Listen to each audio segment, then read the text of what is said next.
Prime Minister Johnson and I had a very productive meeting. We affirmed the special relationship, as is not said lightly, the special relationship between our people.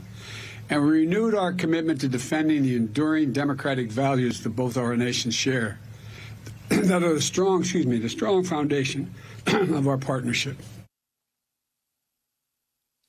By any standard, we are witnessing a return to normalcy with the president's first overseas trip. It appears the world might recognize that, too. According to a new Pew Research poll, 75% of people surveyed expressed confidence in Biden. That's compared to 17% who were confident in the former president this time last year. Remaining with us, James Carville and Michael Steele. Michael, trigger warning. I'm going to play for you reminders of what some of Donald Trump's foreign trips were like. We'll discuss on the other side.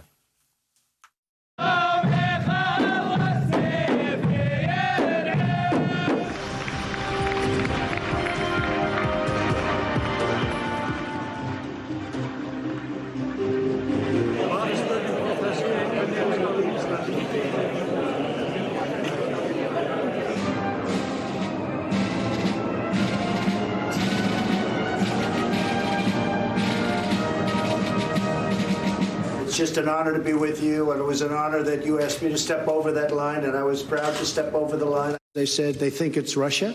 I have President Putin. He just said it's not Russia. It reminds you of this morning's eclipse to see him eclipsing the Queen of England. You forget about the dance of the swords, the fondling of the orb, so many greatest hits there. And, Michael, as I said earlier in the broadcast, we've now lived long enough to see a former president attack the incumbent president on the eve of a summit with Russia and take the side of the adversary. Yeah, and that's to be expected. And I don't think we should give any more air to it than we absolutely need to, which is we don't need to. We need to focus on what President Biden is doing right now. He's resetting the relationship. He's reestablishing the role of the United States globally. Apparently, a lot of our European allies, if not all of them, like that idea. They appreciate it. The president's rollout of the COVID relief effort of 500 million vaccines. Again, the U.S. is stepping into leadership. Just imagine, Brian, if the other guy in February, March, April, May of last year had taken COVID as seriously as Joe Biden had in his short time in office, what a difference a year would have made. And what a difference it would have made, not just globally, but here at home. So I think a lot of Americans are looking at this. Certainly a lot of Europeans are looking at this, and others around the globe and saying, well, this is different. It's a little bit like old times. And they feel good about that. So I'm not going to waste any time trying to, dissect the crazy that's going to come out of a Trump desk note.